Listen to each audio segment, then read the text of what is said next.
In this video, we're going to talk about how to take these four things and make hardtack out of them. Now, yes, I know that there's typically only three, but I've got a fourth one in here for a reason, and I guess you're just going to have to watch the video to find out.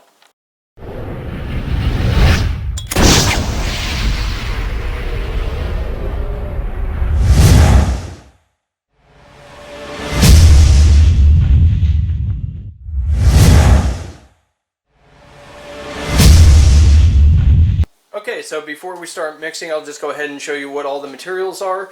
So I've got my baking sheet. Don't really need a big one. You don't really need to leave that much space because it's not going to expand all that much. You've got a thing of paper towels because I like to mix it by hand. I don't like to use like a blender or anything that really has to be cleaned off. Less dishes is better.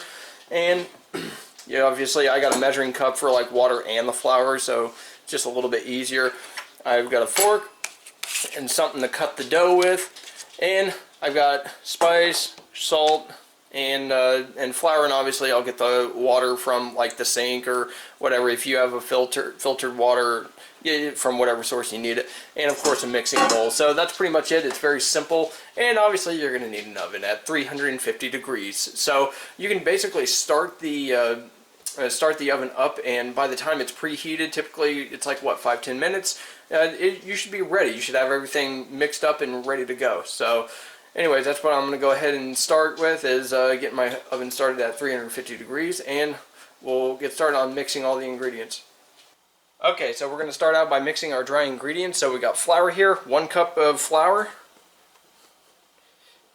and basically you have like 1 cup of flour, half a cup of water, because typically the recipe is 2 cups of flour, 1 cup of water, but I'm doing half of a recipe.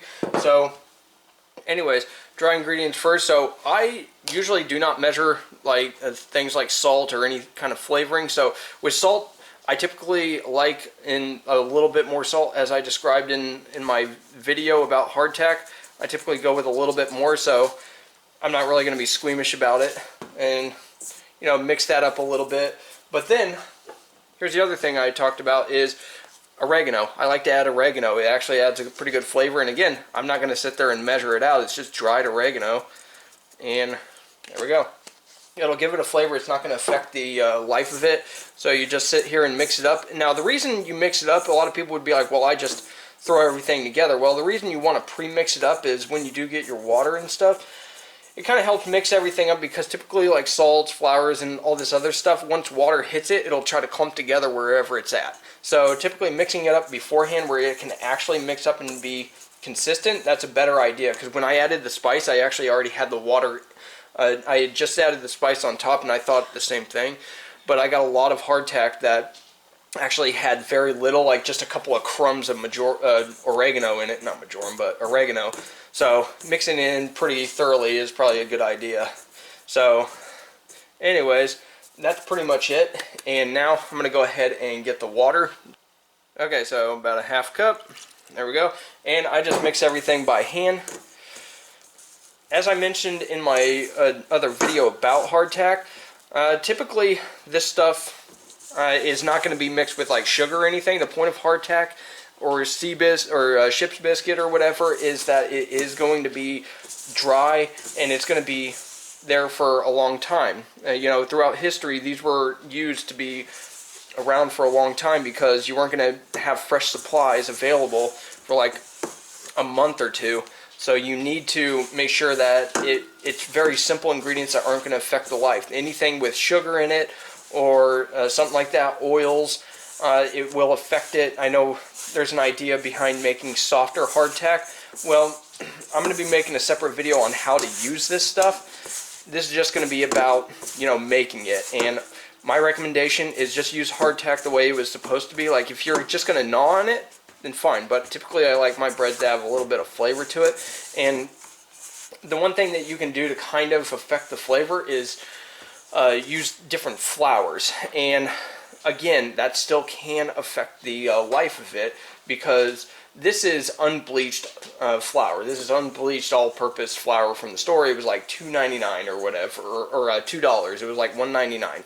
So I would just be careful about the flours that you use. Some people would say put like what is it, like there's certain little flours like barley flours or some other ones that have like that are like sweeteners in them, and they'll just be really sweet if you make your hardtack out of it, and it shouldn't affect the service life all that much. But I mean, I'll put a link down in the description. Some of the one of the places where I got some information on this, but you know, it's going to be really up to you to decide if you want to put anything in it or not, or just leave it plain.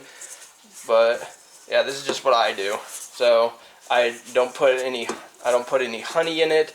If you're in an area where you're going to be able to use this within the next few months or whatever, then I would just make fresh baked bread or whatever instead of hardtack. But hardtack's something that you typically want to add to food, not to be an exclusive, not to be used exclusively, realistically. So with all that said, this is pretty much my dough clump here. I mean, it pretty much is coming off my fingers. It doesn't take very long to do. So, yeah, there you have it. And now I'm going to go ahead and spread this on the pan here. And of course I do this by hand, and you want to dough up the pan a little bit because this stuff will typically like to stick. So anyways, I will come back at you when this is all ready to be split up and ready to be cut up. Okay, so this is pretty much ready to start being cut up. It's not perfect, like I didn't use a rolling pin to get it ultra thin, but it's good enough to where I can actually start using my cutter here, and I'm just going to cut off the excess here, and I'll reform it into, more hardtack, acceptable hardtack. I mean, this is pretty stiff for, in comparison to most of the hardtack that I end up making, but yeah, so let's go ahead and get this edge off of here. And yeah, so this ain't gonna go out much more, so I'll just cut off these little edges here, then we'll form it into some more. And yeah, so you just cut it into little pieces like that, like maybe the size of your palm. That would be a good reference for like a 3x3 or something like that. It doesn't need to be too thin either. As you can see, it doesn't need to be too thin. It can be up to about a ½ inch thick, and they can be pretty close to each other. So I think I can get like 2 or 3 more out of this.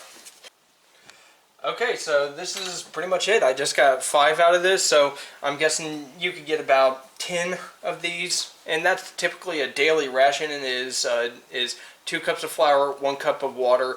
They say like a tablespoon, or 2 tablespoons or whatever is salt, but I don't really measure it all out. If I was going to be doing the salt measurement for that, it would be a bit more than I did, and I just typically eyeball it, and I don't do an actual measurement. But anyways, if you're making it for somebody else, or for like a unit, like you're a reenactor, or you're just making it for hiking and you're kind of sensitive on the salt, then yeah, test it, see what you think. But anyways, now we're going to go ahead and make the holes. Now, and basically I just use a fork. You can use a toothpick or whatever. The important note is that it's got to be all the way through, and you want to do as many as you can. Now, as I do this, I'll go ahead and explain why. So, these holes are going to allow this to get dried out more. And the more holes there are, the more it's going to dry out. And that is a good thing. That's the point of making hardtack, is that it dries out. And you don't really want it soft. Soft means water. Water means possible buildup of fungus, bacteria, or well, just bacteria, and it can, end up growing stuff, molding or whatever. So that's a very important key, is to have as many air pockets as possible, or not air pockets, but that it goes all the way through. And if you wish, I guess you can come through here and stab through the other side a little bit. But I like to make sure mine is fully, pocked, I guess you could say, or it's nice and holy, if you will. Now, this last one here is not square, it's not perfect or anything, and realistically, it doesn't have to be perfect. You can make it like this, where it's semi-round. That's typically how it was. You know, it wasn't exactly perfectly square. You know, a lot of the older stuff, it was just flattened out a bit, and then, you know, the more holes the better as far as like getting it really dry, and it'll last longer. So if you're not really concerned about it too much, not too many holes, you know, and you'll be fine. But if you're wanting it to last a while and dry out a lot, then yeah, add in more. So anyways, it is ready to go into the oven. So at 350 for 30 minutes is going to be the first round. Okay, so been 30 minutes inside the oven, and these haven't really puffed up all that much, and they're still kind of a little bit soft. But basically, you just flip them over and go for another 30 minutes. They're still a little bit soft, so yeah, they're a little bit puffed up.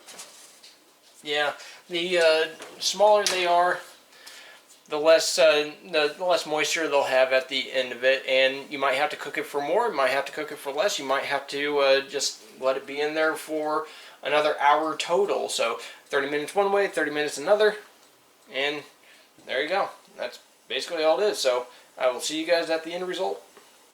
Okay, so the other side is seen about 30 minutes, and they are done. So the process here is, once you have them and they're pretty much all done, it'll be kind of solid, but you know, it needs to sit there and cool in the oven for, you know, however long it takes to cool. So the oven is shut off, and it's just using the residual heat of the oven to finish the cooking. So you don't want it to come out into the cool room temperature air and cool down that way. You want it to cool down with the oven. That way it constantly is, or it's continuing to cook still and kind of vape off all that moisture that might be left. But you know, by now it should be clicking together kind of like two pieces of wood. Should be pretty dry, and you know, that's pretty much it. So making hardtack, not too hard, right? So anyways, I will see you guys in the next video where we go ahead and talk about how to use hardtack.